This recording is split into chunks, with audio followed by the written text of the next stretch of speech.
É curioso, mas há conceitos que são novos para nós e há outros que nós vimos tropeçando há muitos séculos.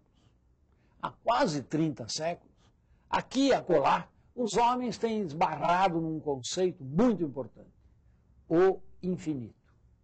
E se eu perguntar a você o que é infinito? Você talvez pense assim, bem, se eu fosse o Vinícius de Moraes, responderia com o final do meu poema. Meu, do Vinícius. Qual é? Que não seja imortal, posto que a chama, mas que seja infinito enquanto dure. Ora, se vai durar, vai terminar. Se vai terminar, é finito. Que história é essa? Vamos substituir. Vinícius poderia dizer assim, que seja profundo, que seja extremamente denso. Esta é uma ideia do infinito. Ele estaria dando a ideia de profundidade, diferentemente do infinito dos matemáticos, que às vezes é o muito grande. 1, 2, 3, 4, etc. É o muito grande. E a parte, e as frações, e a medida, e o muito pequeno. Ambos. O infinito muito grande e o infinito muito pequeno pode ser contado.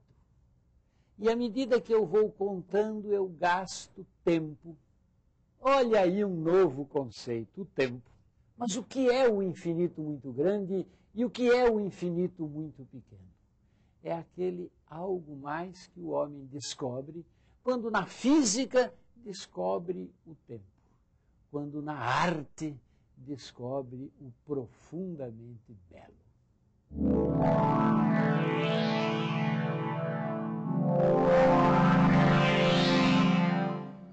O que é o tempo?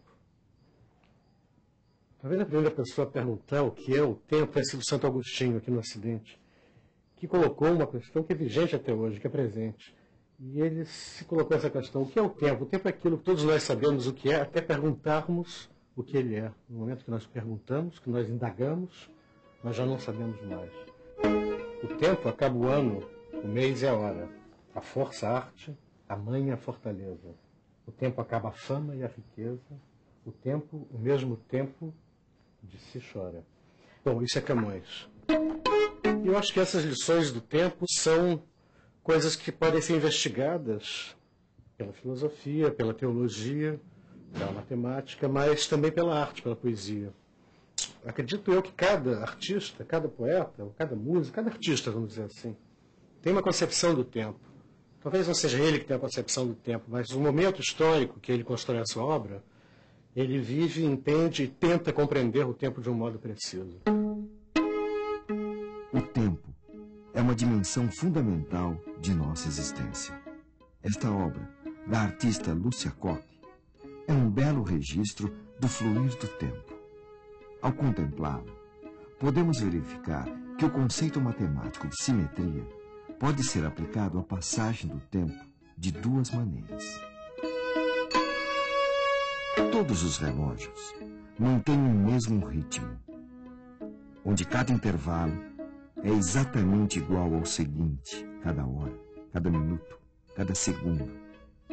Esta é uma das simetrias do tempo.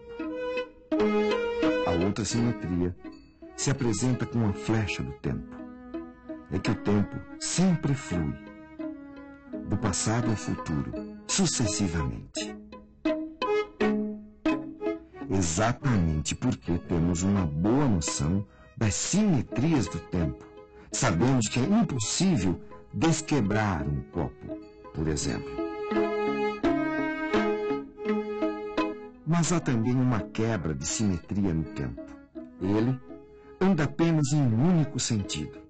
Uma flor sempre cresce, assim como é impossível desrasgar um papel, ou um adulto voltar a ser criança.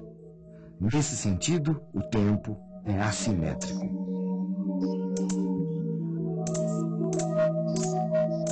Mas nem sempre esse conhecimento matemático está de acordo com as nossas sensações. O tempo psicológico nem sempre está de acordo com o tempo real.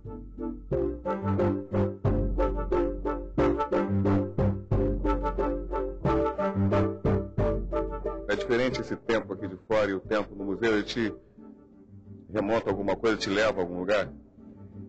Eu acho que a sensação é de que lá você se reporta, você abstrai da realidade daqui de fora e lá então você fica mais lento, porque você tenta reviver todas aquelas coisas que passaram. Você vem acompanhando devagar o passar dos anos, das décadas. Então parece que o tempo lá está mais comprido, mas está passando mais devagar. Você parece que passou 3 horas lá, 4 horas, porque você viveu tudo aquilo. No entanto, o tempo passou igual lá e cá. Para mim, o tempo lá é mais voraz, sabe? Acho que são tantas as informações. De repente, a gente, frente a uma obra, assim, a gente vê 10 anos passando, 10 ou séculos. Existe uma clássica divisão das artes em artes do espaço e artes do tempo. Nas artes do tempo, para o espectador apreciar a obra, ele deve ver, ler ou ouvir por um determinado período de tempo. Uma música, por exemplo, realiza-se no tempo. As artes do espaço são a arquitetura, a pintura e a escultura. Elas não estão inseridas na categoria de artes do tempo, mas, de diferentes maneiras, o tempo se infiltra nelas. Uma pintura pode ser observada por 10 segundos ou 1 hora, mas isso não faz parte da obra, mas sim da relação que o espectador estabelece com ela.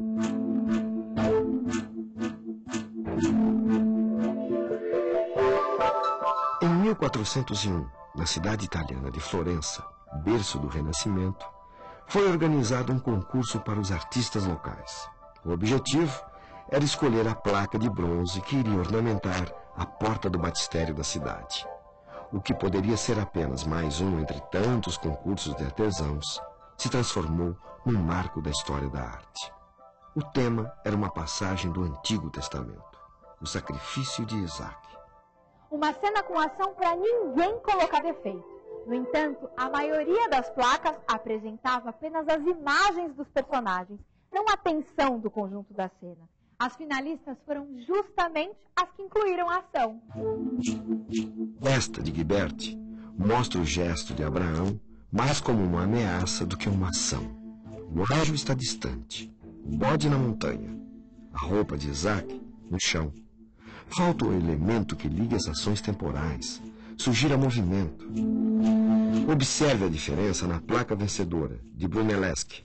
A atenção é dirigida para o centro da placa, onde ocorre a ação. Os gestos de Abraão e do anjo são uma coisa só.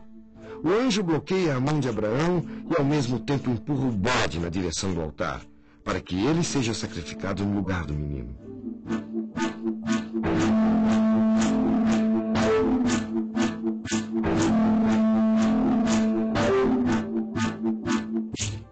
O artista italiano Giotto foi um dos introdutores do tempo na pintura do Ocidente. Suas representações não são apenas simbólicas, mas se dão como se estivessem sendo representadas em um palco. Vamos observar uma mesma cena pintada por Giotto e por um artista anônimo da mesma época. O tema é o velório em torno do corpo de Cristo, com a Virgem abraçando-o pela última vez. Na obra do pintor anônimo, não há a menor intenção do artista em representar o episódio como de fato pôde ter acontecido. As figuras estão espremidas no espaço disponível. Seus tamanhos não respeitam a verossimilhança. Giotto vai além da descrição da cena. Tudo agora parece estar se passando em um espaço físico real. Percebemos claramente a distância entre as figuras, o espaço que existe entre elas. A representação de Giotto traz para o espectador a agonia da cena cheia de dor e sofrimento. O quadro não é estático, parado. Tudo aqui dá a ideia de movimento. Ele representa um momento, uma cena que acontece no espaço e no tempo.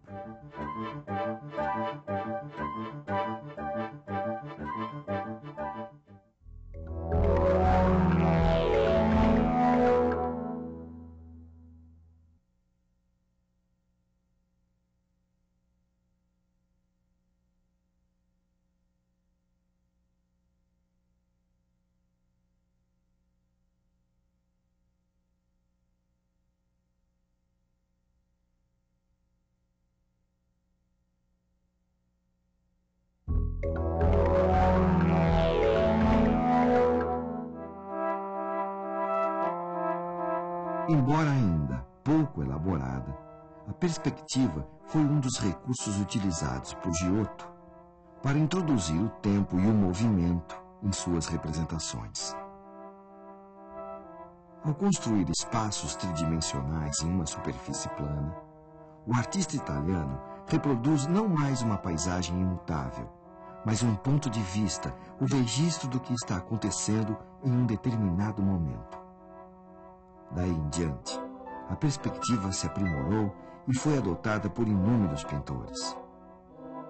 Utilizando-se de elementos da geometria, a perspectiva torna possível representar tempo e espaço na superfície da tela, ao compor as principais linhas do quadro, convergindo para o ponto de fuga, um ponto imaginário que estaria situado no infinito. Mas seria possível situar um ponto qualquer no infinito? O que é, afinal, o infinito? Pois é. Será que é possível desenhar um ponto no infinito? É uma bela pergunta. Se isto fosse um escritório de arquitetura e eu estivesse desenhando uma planta, aqui seria uma rua. Ah, paralelas, não é? Elas nunca se encontram. Mas para o poeta, para o matemático, elas se encontram no infinito. Eu posso dar uma visão relativa do infinito. Na arte, isso aconteceu com a perspectiva. Eu quero desenhar uma rua, eu não as faço paralelas. Elas vão num ponto que pode estar na figura, mas provavelmente além da figura, elas se encontram. É o ponto de fuga. Pronto, está lá o ponto que você queria, o infinito. O infinito, além de belo, além de suscitar ideias matemáticas e ideias poéticas, tem mexido com a cabeça das pessoas. Afinal de contas, além deste infinito geométrico, nós falávamos no início de outro infinito, o infinito dos números. Imagine o seguinte, eu desenho aqui um segmento que vem de A até B. Mas quantos pontos ele tem? Ah, o ponto é adimensional, tem infinitos pontos. Bom, isso acontece também no segmento CD. E eu pergunto, qual é o infinito maior? O de CD ou o de AB? Quase todos nós somos levados a dizer, o de AB, porque o CD cabe aqui 2, 3 vezes. Não. Se eu fixar aqui um barbante e correr aqui, cada um dos infinitos pontos de CD tem um único correspondente em AB. Que gozado! Quando se trata de infinito, o todo parece não ser maior que as partes. Esta ideia foi ótima para um grande matemático chamado Cantor. São ideias surpreendentes. Favoreceram muito a matemática. Aguçaram muitas obras de arte. A perspectiva é uma delas. A relatividade na física é outra ideia que mexe com o infinito, relativiza. O tempo foi importante na física do Einstein. O tempo foi importante na arte de Giotto. O tempo, a arte, o infinito, tem muito a ver com arte, com matemática, enfim, com o nosso modo de viver. Buscando uma sintonia com a nova realidade, o movimento futurista propunha introduzir na arte o ritmo e a dinâmica industrial, através de uma poética do dinamismo, da sensação dinâmica vinda da percepção de um novo tempo, criado pelas conquistas técnicas e científicas, como a lâmpada elétrica, a velocidade dos trens e automóveis. Os futuristas foram os primeiros a se utilizar do tempo como material de arte, e seus trabalhos estão na origem das instalações e performances surgidas na década de 1960 e que integram de forma definitiva as artes do espaço e do tempo.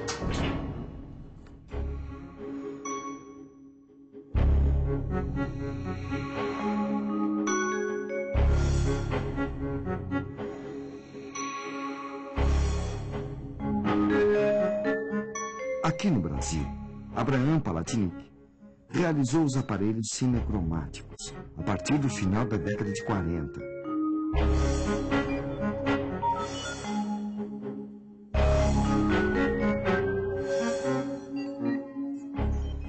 Como eu eu tinha uma experiência de tecnologia, de repente, eu me vi cercado de motores, de articulações, eu estava projetando, eu queria acionar alguma coisa no espaço, que tivesse uma razão de ser e não representasse alguma outra coisa.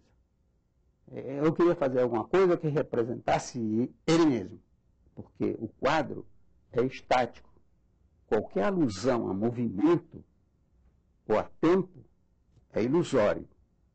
Um cavalo parado está com a pata assim, um cavalo correndo é assim, né? Mas não ocorre, isso não ocorre. O tempo e o espaço não funcionam no quadro. É ilusão. Mas, naquilo que eu estava fazendo, havia o tempo, porque a sequência da projeção levava tempo. E o movimento era real. Havia um movimento derivado da ação do motor. A relação entre luz, tempo e movimento constitui o tripé em que se apoia a arte tecnológica, como podemos ver nos trabalhos do artista Júlio Lepac.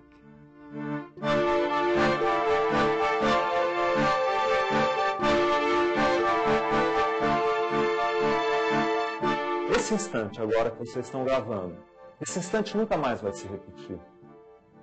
O tempo que eu desloco a minha mão, esse tempo aqui, não dá para eu repetir nunca mais. Ele acontece uma vez só.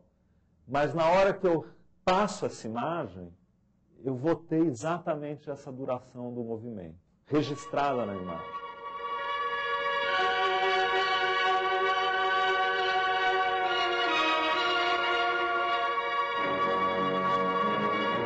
Do mesmo jeito que eu posso repetir, eu posso estender e comprimir o tempo.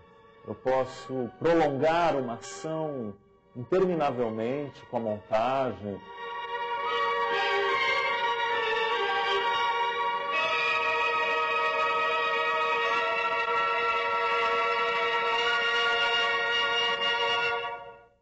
Pensar a escadaria de Odessa, do Encoraçado Potemkin, do Eisenstein. Se você vê a foto, é uma escadariazinha pequena, né? No entanto, aquilo dura no filme 5 minutos. Ele estende o tempo do percurso por aquela escada.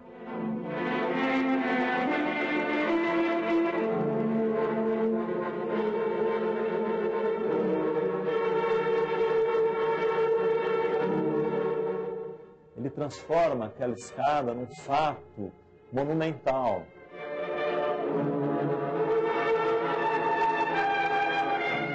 É específica essa habilidade do cinema de manipular o tempo, seja comprimindo, estendendo, congelando. A própria matéria do cinema é o tempo.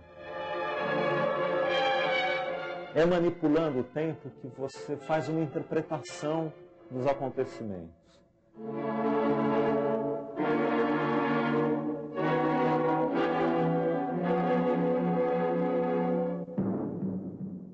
Se o tempo é o tempo real da nossa vida cotidiana, não quer dizer muita coisa, né? A gente tem que conseguir justamente transformar esse tempo numa coisa diferente, diferenciar, criar uma duração que é significativa. A variedade de materiais, a diversificação das linguagens, os novos conceitos introduzidos e realizados pela tecnologia estreitaram e fundiram essa relação tempo e arte, até chegar aos happenings e instalações em que o observador participa e vê a obra sendo realizada. Uma performance pode ser alguém fazendo uma escultura. Só que essa escultura, em vez de ser uma escultura sobre ferro, sobre madeira, enfim, um suporte tradicional, seja, por exemplo, um sabonete. Ao lavar as mãos, todo dia, toda hora, cotidianamente, a rigor, a gente está esculpindo o sabonete, dissolvendo ele com água. Uma performance é algo assim que se passa. É um repertório, uma quantidade de coisas que eu proponho, uma espécie de vocabulário, e proponho a pessoas precisas, num momento preciso, num lugar preciso, numa situação precisa. E essas pessoas fazem essa série de experiências. Algumas delas banais, outras um pouco bizarras. E o conjunto delas vai formar aquilo que seria um texto, aquilo que seria a peça, a obra.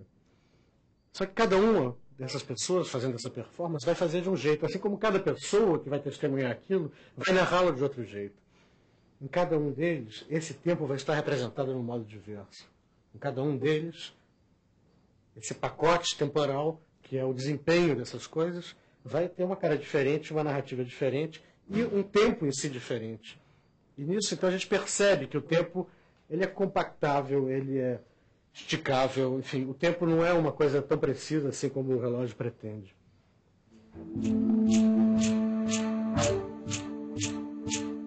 Um dos ensinamentos de Albert Einstein, em sua teoria, é o de que o tempo é relativo a quem o observa. Imagine um relógio diferente, feito de 2 espelhos paralelos e um raio de luz indo e voltando. Cada oscilação da luz equivale a um tique ou um taque do relógio. Einstein demonstrou em sua teoria da relatividade que se alguém viajasse numa velocidade próxima à da luz, o tempo se dilataria. O viajante não perceberia essa dilatação do tempo. Um segundo continuaria para ele sendo um segundo, mas o tempo andaria realmente mais devagar. Um observador externo que estivesse parado aqui na Terra veria que a trajetória do raio de luz do relógio do viajante é maior do que a do relógio do observador. Assim, para um observador parado, o relógio em movimento numa velocidade próxima à velocidade da luz anda mais devagar. O infinito, muito grande e muito pequeno. O tempo são conceitos que tangenciam a alma de um povo. É só com a sua imaginação que você pode esbarrar no infinito e ter tempo de usufruir disso.